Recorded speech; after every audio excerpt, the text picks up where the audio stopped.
நீங்கள் பார்த்து கொண்டிருப்பது உங்கள் ஜாஷ்வா டிவி. சகல ஜனங்களுக்கும் நற்செய்தி.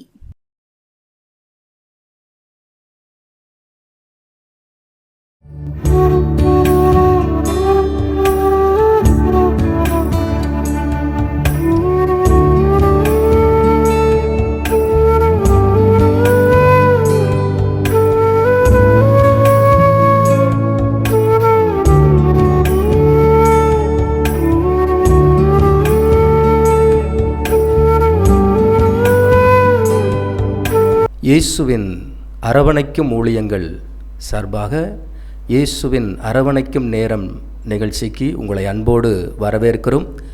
அருமையான ஜாஷ்வா டிவி நேயர்களுக்கு ஆண்டவராகிய இயேசுவின் நாமத்தினாலே அன்போடு வாழ்த்துக்களை தெரிவித்துக் கொள்கிறோம். இந்த நாளிலும் உங்களை சந்திப்பதிலே மிகுந்த மகிழ்ச்சி. இன்றைக்கும் கூட நாம் ஒரு வசனத்தை சிந்திக்கும்படியாக நீதிமொழிகள் புத்தகம் 23ஆம் அதிகாரம் 18ஆம் வசனத்தை நாம் சிந்திக்கும்படியாக நாம் கடந்து செல்வோம். நீதிமொழிகள் 23:18 வசனம் சொல்கிறது, நிச்சயமாகவே முடிவு உண்டு, உன் நம்பிக்கை வீண் போகாது. நிச்சயமாகவே முடிவு உண்டு, உன் நம்பிக்கை வீண் போகாது என்று கர்த்தருடைய வார்த்தை சொல்லப்பட்டிருக்கிறது. ஆகவே நம்முடைய வாழ்வில் நிச்சயமான ஒரு நம்பிக்கை உடையவர்களாக நாம் இருக்கிறோமா என்பதில் நாம் சிந்தித்து பார்க்க வேண்டும்.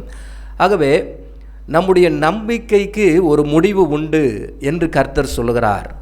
அது யார் மேல் இருக்கிற நம்பிக்கைக்கு முடிவு வரும்?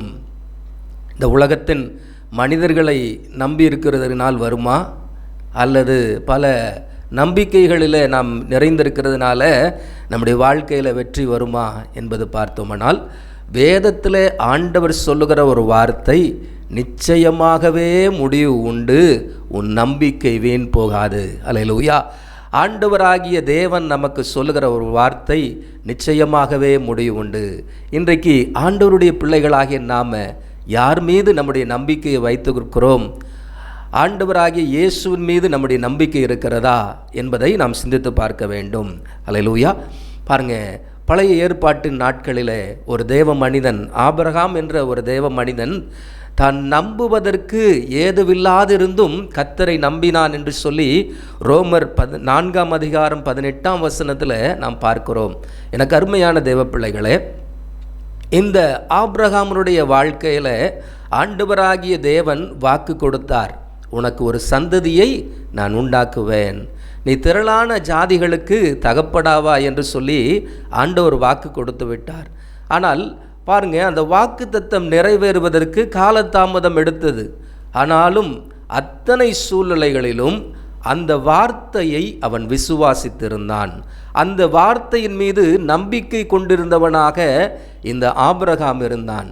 ஆகவேதான் பரிசுத்த வேதாகமம் அந்த தேவ மனிதனை குறித்து சொல்லப்பட்டிருக்கிறது, நம்புவதற்கு ஏதுவில்லாதிருந்தும் அவரை நம்பினான். அல்லேலூயா.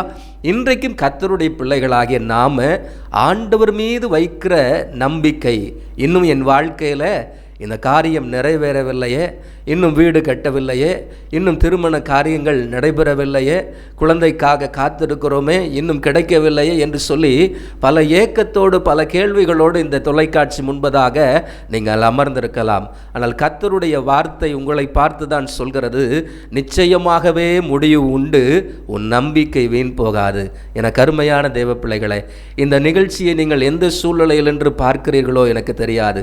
ஆனாலும் நீங்கள் நம்புகிற அந்த தேவன் உங்களை பார்க்கிறார். அல்லேலூயா. ஆகவே இந்த வார்த்தை உங்கள் வாழ்க்கையில் ஒரு மாற்றத்தை உண்டு பண்ணும். என கருமையான தேவ பிள்ளைகளே, வேதத்தில் எரேமியா என்ற ஒரு தீர்க்கதரிசி சொல்லுகிறார். எரேமியா 17ஆம் அதிகாரம் 7ஆம் வசனம், கர்த்தர் மேல் நம்பிக்கை வைத்து கர்த்தரை தன் நம்பிக்கையாய் கொண்டிருக்கிற ஜனம் பாக்கியம் உள்ளது என்று சொல்லி, என கருமையான தேவ பிள்ளைகளே, இன்றைக்கு கர்த்தர் மேல் வைக்கிற ஒரு நம்பிக்கையை நாம் உறுதியாக இருப்போமானால் நம்முடைய வாழ்க்கையில் நாம் நம்பி கொண்டிருக்கிற காரியத்தை கர்த்தர் நம்முடைய வாழ்க்கையில் நிறைவேற்ற அவர் வல்லவராயிருக்கிறார். நிச்சயமாக நிறைவேறும், அதில் எந்தவித சந்தேகம் இல்லை. நம்முடைய வாழ்க்கையில் தேவையான ஒரு காரியம் அவர் மீது வைக்கிற நம்பிக்கை. அல்லேலூயா. இந்த உலகத்தில் பிதாவாகிய தேவன் தன்னுடைய சொந்த குமாரனை இந்த உலகத்தில் நம்மை நம்பி அனுப்பினார். ஏனென்றால் இந்த ஜனத்தை எனக்கென்று ஏற்படுத்த வேண்டும் என்று சொல்லி அவர் என்ன பண்ணுகிறார், தன்னுடைய குமாரனை இந்த உலகத்தில் அனுப்பினார். அந்த இயேசுவின் மூலமாக நம்முடைய வாழ்க்கையிலே ஒரு ஜெயத்தை கொடுக்க அவர் வல்லவராயிருக்கிறார். ஆகவே இயேசு கிறிஸ்து இந்த உலகத்தில் வரும் பொழுது ஒரு நம்பிக்கையை ஏற்படுத்தினார். மக்கள் பலவிதமான சட்டங்கள் மற்றும் கடமைக்காக கடவுளை பற்றி கொள்கிற ஒரு வாழ்க்கையில் வாழ்ந்திருந்த அந்த தேவ ஜனங்கள் மத்தியில் ஒரு உண்மையான நம்பிக்கையை அவர் வெளிப்படுத்தினார். அந்த நம்பிக்கை எப்படிப்பட்டதாக இருந்தது என்று சொல்லும் பொழுது, அந்த நம்பிக்கை தேவனை நோக்கி பார்க்க செய்தது, தேவனை மகிமைப்படுத்த செய்தது. இயேசு அற்புதம் செய்யும் பொழுதெல்லாம் எல்லாரும் தேவனை மகிமைப்படுத்துகிறார்கள். ஆகவே எனக்கு அருமையான தேவ பிள்ளைகளே, இந்த நிகழ்ச்சியின் வாயிலாக ஆண்டவர் உங்களோடு பேசுகிற வார்த்தை நிச்சயமாகவே முடிவு உண்டு, உன் நம்பிக்கை வீண் போகாது. பாருங்க, மார்க்கு புத்தகத்தில் ஆண்டவராகிய இயேசுவினுடைய ஊழியத்தில் பாதையில் அவர் நடந்து போகிறார். எவரு என்ற ஒரு மனிதனுடைய மகளை அவர் மரண அவஸ்தையாயிருக்கிறாள் என்று சொல்லி கேள்விப்படும் பொழுது அந்த இடத்துக்கு விரைந்து சென்று என்ன பண்ணணும், இவர் போய் நீ கவலைப்படாதப்பா, நான் உன் கூட வரேன் அப்படின்னு சொல்லி அவள் நித்திரையாயிருக்கிறாள் என்று சொல்லி அவரிடத்தில் சொல்லுகிறார்கள். ஆனால் அந்த சூழ்நிலையில் பாருங்க, ஒரு 12 வருஷம் பெரும்பாடுள்ள ஒரு ஸ்திரீ அந்த இடத்துல வராங்க. இயேசுவை குறித்து கேள்விப்படுறாங்க. இயேசுவை குறித்து கேள்விப்பட்ட உடனே அவங்க என்ன பண்ணுகிறாங்க, இயேசுவின் வஸ்திரத்தின் ஓரத்தை நான் தொடுவேன், சுஸ்தமாவேன் என்று சொல்லி தன் இருதயத்தில் என்ன பண்ணுகிறாங்க, ஒரு உறுதியான நம்பிக்கையை வளர்த்து கொள்கிறார்கள். எனக்கு பிரியமான சகோதர சகோதரிகளே, இன்றைக்கு கர்த்தருடைய பிள்ளைகளாகிய நமக்கு ஆண்டவர் தருகிற ஒரு காரியம் என்னவென்றால், நம்முடைய வாழ்க்கையில் நம்பிக்கையை நாம் ஏற்படுத்தி கொள்ள வேண்டும். ஆண்டவரை பெற்றுக்கொள்ளக்கூடிய அற்புதங்களும் அடையாளங்களும் அதிசயங்களும் நம்முடைய வாழ்விலே நம்முடைய இருதயத்தில் எடுக்கிற தீர்மானங்களிலும் இருதயத்தில் எடுக்கிற உறுதியான நம்பிக்கையிலும் நடங்கி இருக்கிறது. அல்லேலூயா. ஆண்டவர் நம்முடைய வாழ்க்கையில் அற்புதங்கள் செய்ய வேண்டும், அதிசயங்கள் நடக்க வேண்டும், நன்மைகள் நடக்க வேண்டும் என்று சொல்லி நாம் விரும்புகிறோம். ஆனால் நம்முடைய வாழ்க்கையில் உறுதியான நம்பிக்கையுடையவர்களாக நாம் இருக்கிறோமா என்பதை நாம் பார்க்க வேண்டும். பாருங்க, மார்க்கு சுவிசேஷம் 5ஆம் அதிகாரத்தில் நாம் பார்க்கும் பொழுது அந்த பெரும்பாடுள்ள ஸ்திரீ என்ன பண்ணுகிறாங்க, திரளான ஆஸ்தியுடையவர்களாக இருந்து எல்லாவற்றையும் என்ன பண்ணுகிறாங்க, இழந்து போகிறதை நாம் பார்க்கிறோம். ஆகவே எனக்கு அருமையான தேவ பிள்ளைகளே, அவங்க எல்லா காரியத்திலும் என்ன பண்ணுகிறாங்க, அந்த இரத்தப்போக்கு என்ற ஒரு வியாதியினால் அவங்க கஷ்டப்பட்டு எல்லா வைத்தியர்களாலும் என்ன பண்ணுகிறாங்க, வைத்தியம் பார்க்கப்பட்டு ஒன்றுமே முடியாத நிலை. அல்லேலூயா. பாருங்கள், எத்தனை வேதனையான ஒரு சூழ்நிலை. ஒரு மருத்துவரிடத்தில் போய் அந்த வியாதி சரியாகவில்லை என்றால் எவ்வளோ ஒரு பெரிய கஷ்டங்கள். இன்றைக்கும் ஒரு மருத்துவர் சரியில்லைன்னா நம்ம என்ன பண்ணுகிறோம், இன்னொரு மருத்துவரிடத்தில் போகிறோம். இப்படி நம்முடைய வாழ்க்கையில் மருத்துவத்தை தேடி நாம் ஒவ்வொரு நாளும் பயணித்து கொண்டிருக்கிறோம்.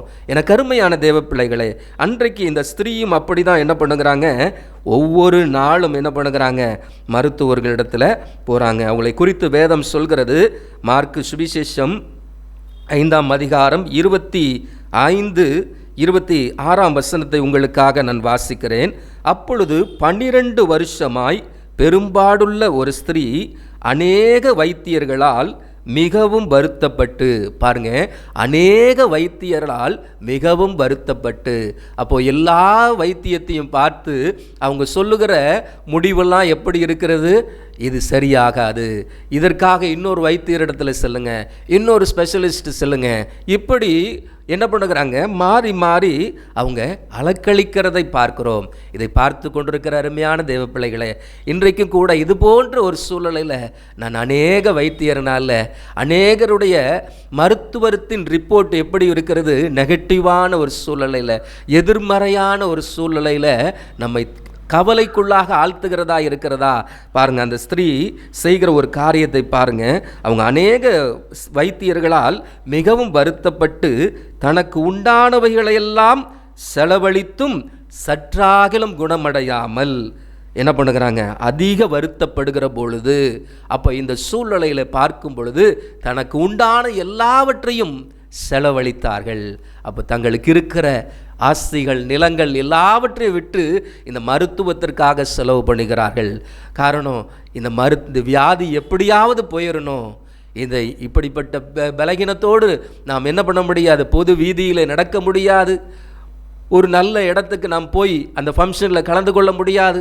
அப்படி இருக்கப்பட்ட சூழ்நிலையில் இந்த ஸ்திரீ என்ன பண்ணுகிறாங்க, எல்லா வைத்தியர்களாலும் பார்த்து என்ன பண்ணலை, ஒன்றுமே அவங்களால அதை தீர்க்க முடியாத ஒரு பிரச்சனையாகிவிட்டது. அதுக்கான ஒரு தீர்வே இந்த உலகத்தில் அவங்களுக்கு கிடைக்கல.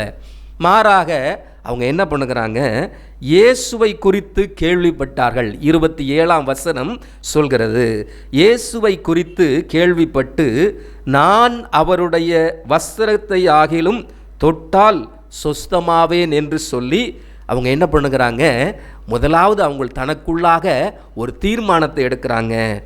இவரை குறித்து கேள்விப்பட்டு நான் அவருடைய வஸ்திரங்களை ஆகிலும் தொட்டால் சொஸ்தமாவேன்.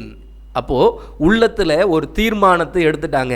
ஆண்டவர் மேலே ஒரு உறுதியான நம்பிக்கை வச்சுட்டாங்க. இந்த ஆண்டவராகிய இயேசு இந்த உலகத்தில் வரும்பொழுது அவர் பின்பாக திரளான கூட்டத்தார் வருகிறாங்க. ஒன்று, அவருடைய அற்புதங்களை, இயேசு செய்கிற அற்புதங்களை காணும்படி மக்கள் ஓடுகிறாங்க. இன்னும் பல மக்கள் அவருடைய வார்த்தையை கேட்கும்படியாக ஓடி வருகிறார்கள். இப்படி ஆண்டவராகிய இயேசுவின் பின்பதாக ஒரு கூட்டமே இருக்கிறாங்க. குறிப்பாக 12 சீஷர்களும் அவர்களை சுற்றிலும் இருப்பாங்க. அதைவிட அவரை பின்தொடர்ந்து வருகிற மக்கள் அவரை நெருக்கி கொண்டு வருகிறாங்க. அப்பேற்பட்ட சூழ்நிலையிலும் இந்த ஸ்திரீ என்ன பண்ணுகிறாங்க, அந்த ஜனக்கூட்டத்தை எல்லாம் பார்க்கல, முன்பாக ஓடி இயேசுவின் வஸ்திரத்தின் ஓரத்தை தொட்டாங்க. அந்நேரமே என்ன பண்ணுகிறதா, அவங்க ஆரோக்கியம் அடைந்ததை அவள் தன் சரீரத்தில் உணர்ந்தாள் என்று சொல்லி 29ஆம் வசனம் சொல்கிறது. எனக்கு அருமையான தேவ பிள்ளைகளே, ஆண்டவராகிய இயேசுவின் மீது நம்பிக்கையோடு அவங்க கடந்து சென்றாங்க. அந்த நம்பிக்கை அவங்களை வெட்கப்படுத்தலை. அவர்களிடத்திலிருந்து அந்த வல்லமையை உரிந்து கொண்டார்கள். அல்லேலூயா. அந்த வல்லமையை ஈர்த்து கொண்டார்கள். அந்த வல்லமை அவர்களை சுகப்படுத்தினது. இன்றைக்கும் கர்த்தருடைய பிள்ளைகளாகிய எனக்கு அருமையான சகோதர சகோதரிகளே, இதை பார்த்து கொண்டிருக்கிற இந்த வேளையில் உங்கள் வாழ்க்கையிலும் இப்படி பலவிதமான செலவினங்கள் நம்முடைய வாழ்க்கையில் மருத்துவத்திற்கென்று நாம் செலவு பண்ணியிருக்கலாம். அநேக வியாதி மருத்துவர்களால் நாம் கைவிடப்பட்டிருக்கலாம். ஆனால் இன்றைக்கு பார்த்து கொண்டிருக்கிற எனக்கு அருமையான தெய்வ பிள்ளைகளே, கர்த்தர் மீது இருக்கிற அந்த நம்பிக்கையில் நீங்கள் உறுதியாயிருங்க. ஆண்டவர் நிச்சயமாய் என்னை சுகப்படுத்துவார், நிச்சயமாய் என்னை விடுதலை செய்வார். ஏனென்றால் விடுதலை தருகிற ஒரு தேவன் எனக்கு வாக்கு கொடுத்திருக்கிறார் என்று நம்பிக்கையோடு ஆண்டவருடைய பாதத்தில் நீங்கள் ஜெபித்து பாருங்க. ஆண்டவர் உங்களை சுகப்படுத்த அவர் வல்லவராயிருக்கிறார். எனக்கு அருமையான தெய்வ பிள்ளைகளே, அவர் மீது வைக்கிற நம்பிக்கை அது வெறுமையானதல்ல. நிச்சயமாக அந்த வல்லமையை ஈர்த்து கொண்டார்கள் என்று சொல்லி நாம் பார்க்கிறோம். பாருங்க, உடனே இயேசு 30ஆம் வசனத்தில் சொல்லப்பட்டிருக்கிறது, இயேசு நம்மிலிருந்து வல்லமை புறப்பட்டதை தமக்குள் அறிந்து. பாருங்க, இது இவ்வளோ ஒரு ஆச்சரியமாக இருக்கிறது. இயேசு நின்றாரு, எனக்குள்ளாக இருந்து வல்லமை புறப்பட்டதே. அப்போ இயேசு தான் கரங்களை வைத்து அவர் வல்லமையை வெளிப்படுத்துவார். ஆனால் இந்த இடத்துல மாறாக என்ன நடக்கிறது, இயேசுவுக்குள்ளாக வல்லமை தானாக வெளிவருகிறது. அப்படி என்றால் ஒரு நம்பிக்கையுள்ள விசுவாசமுள்ள ஒரு வாழ்க்கை அவரிடத்திலிருந்து வல்லமையை பெற்றுக்கொள்ள முடியும், சுகத்தை பெற்றுக்கொள்ள முடியும். அல்லேலூயா. இன்றைக்கு நம்பிக்கையோடு இந்த நிகழ்ச்சியை நீங்கள் பார்த்திருப்பீர்கள். ஆனால் இப்பொழுதே உங்கள் இல்லத்தில் அந்த தேவ பிரசன்னம் இறங்குவதாக. அல்லேலூயா. ஆண்டவருடைய பிரசன்னம் உங்களை நிறைத்து கொண்டிருக்கிறது. உங்கள் உள்ளத்திலே அந்த பிரசன்னம் நிறைவாக இருக்கிறது. ஆகவே மனசோர்வோடு கவலையோடு இந்த நிகழ்ச்சியை பார்த்து கொண்டிருப்பீர்கள். ஆனால் ஆண்டவராகிய இயேசுவின் வல்லமை உங்களை நிரப்பி கொண்டிருக்கிறது. ஆகவே நம்பிக்கையிலே நாம் சோர்ந்து போகாதபடிக்கு நாம் என்ன பண்ண வேண்டும், எழும்பி பிரகாசிக்கிற பிள்ளைகளாக நாம் இருக்க வேண்டும். ஆகவே இயேசு சொல்றார், ஏப்பா என்னிலிருந்து வல்லமை புறப்பட்டதே, என்னை தொட்டது யார் என்று கேட்கிறார். எல்லாரும் என்ன பண்ணுறாங்க, சீஷர்கள் ஒரு பக்கம் கேட்குறாங்க, ஐயா எல்லாரும் உம்மை நெருக்கி வருகிறாங்களே, உம்மை தொட்டது யார் என்று கேட்கிறீரே. அப்படின்னு சொல்லும்போது ஆண்டவர் சொல்கிறாரு, என்னிலிருந்து வல்லமை புறப்பட்டதே என்று சொல்லுகிறார். அல்லேலூயா. எனக்கு அருமையான தேவ பிள்ளைகளே, அப்போது அந்த ஸ்திரீ என்ன பண்ணுகிறாங்க, பயந்து நடுங்கி, ஆண்டவரே நான் தான் ஐயா உம்முடைய வஸ்திரத்தை தொட்டேன், நான் இன்ன வியாதியினால் கஷ்டப்பட்டு எல்லா வைத்தியர்களாலும் நான் அலக்களிக்கப்பட்டு என் ஆஸ்தியை இழந்தேன், என்னுடைய வருமானங்கள் எல்லாவற்றையும் இழந்தேன், எங்கும் என்னால் தலை காட்ட முடியவில்லை. இன்றைக்கு உங்கள் பாதத்தில் வந்தேன், விசுவாசத்தோடு வந்தேன், நம்பிக்கையோடு உம்முடைய வஸ்திரத்தை தொட்டேன், நான் சுகம் பற்றேன். அல்லேலூயா.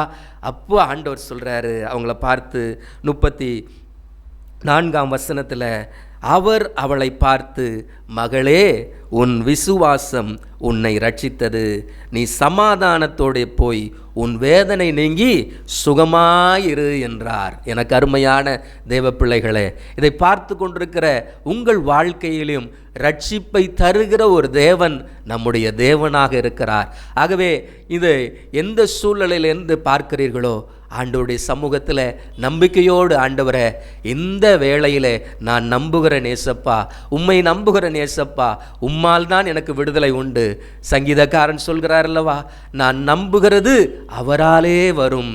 அல்லேலூயா.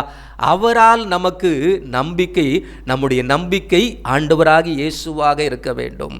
ஆகவே அப்படிப்பட்ட ஒரு நம்பிக்கையோடு ஆண்டவருடைய பாதத்தில் இருக்கும் பொழுது ஆண்டவருடைய வல்லமையினால் நாம் என்ன பண்ண முடியும், சுகம் பெற்ற முடியும். ஆகவே இதை பார்த்து கொண்டிருக்கிற தேவ பிள்ளைகள் வாழ்க்கையில் இப்பொழுதே ஒரு சுகம் உண்டாகுவதாக.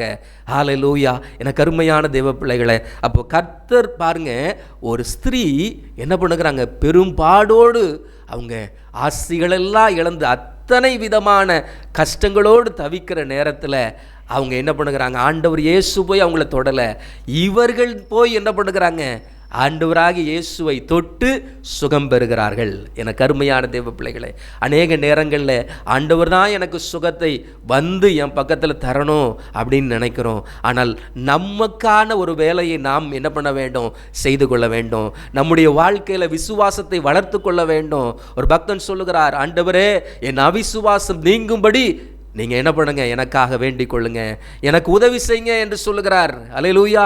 அப்போது நம்முடைய வாழ்க்கையில் ஆசீர்வாதத்தை தடை செய்கிறது அவிசுவாசம். அல்லேலூயா. அதே பகுதியில் நீங்கள் பார்த்தீங்கன்னா, எவரு என்ற மகளுடைய வாழ்க்கை கிட்டத்தட்ட முடிஞ்சு போச்சு. எல்லாரும் என்ன பண்ணுகிறாங்க, அவருடைய மகள் மரித்து போய்விட்டாள் என்று சொல்லி எல்லாரிடத்திலும் போய் சொல்கிறாங்க. ஆண்டவரை என்ன பண்ணுகிறாங்க, போதகரை வருத்தப்படுத்த வேண்டாம், இனி நீங்கள் அவளை அழைச்சிட்டு வர வேண்டாம் என்று சொல்கிறாங்க. ஆனால் ஆண்டவர் போய் என்ன பண்ணுகிறார், எல்லாரையும் வெளியே அனுப்பி அவள் நித்திரையாயிருக்கிறார், கரங்களை பிடித்து அவளை தூக்கி விடுகிறார்.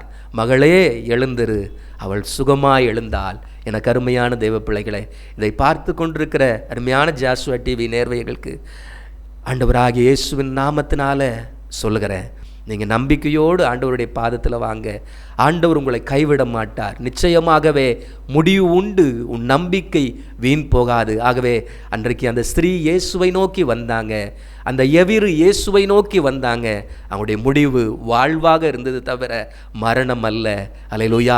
அந்த ஸ்திரீயுடைய வாழ்க்கை இந்த ஆண்டவரை தொடவில்லை என்றால் ஒருவேளை அவளுடைய வாழ்க்கை அப்படியே கழிந்து போயிருக்கும், அல்லது இந்த உலகத்தை விட்டு மாண்டு போயிருக்கலாம். ஆனால் கர்த்தரை தேடி வந்ததால ஒரு நிச்சயமான ஒரு வாழ்க்கை அவர்களுக்கு உண்டானது.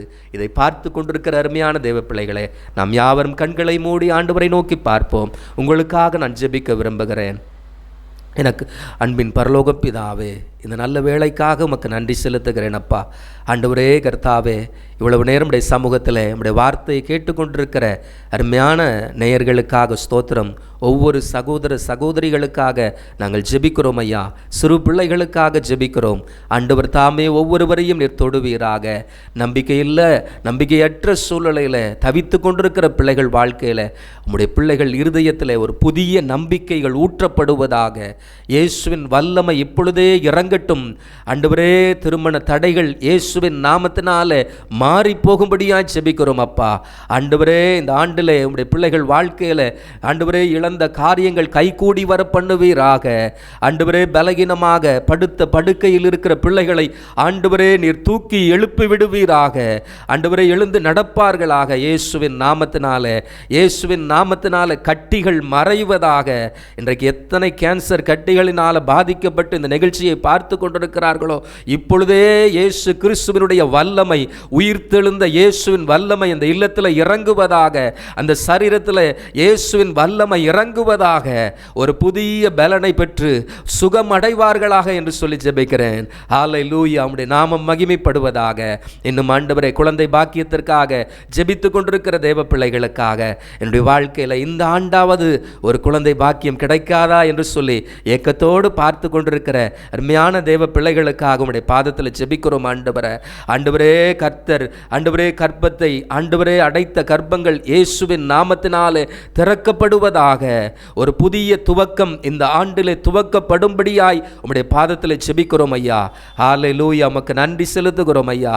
இன்னும் பண தேவைகளுக்காக, கடன் பிரச்சனையில் சிக்கி தவிக்கிற ஒவ்வொருவருக்காக உம்முடைய பாதத்தில் ஜெபிக்கிறோம் ஐயா.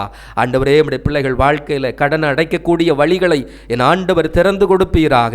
ஒரு புதிய வழிகள் உம்முடைய பிள்ளைகளுக்கு திறக்கப்பட்டு ஆண்டவரே, உம்முடைய பிள்ளைகள் ஆண்டவரே சுகமாய் வாழும்படியான ஒரு கிருபையை நீர் அருளி செய்யும்படியாய் ஜெபிக்கிறோம் ஐயா. தொடர்ந்து வழி நடத்துங்க ஆண்டவரே, நீரே பொறுப்படுத்திக் கொள்வீராக. இயேசு கிறிஸ்துவின் நாமத்தில் ஜெபிக்கிறோம் நல்ல பிதாவே. ஆமேன், ஆமேன், ஆமேன். God bless you.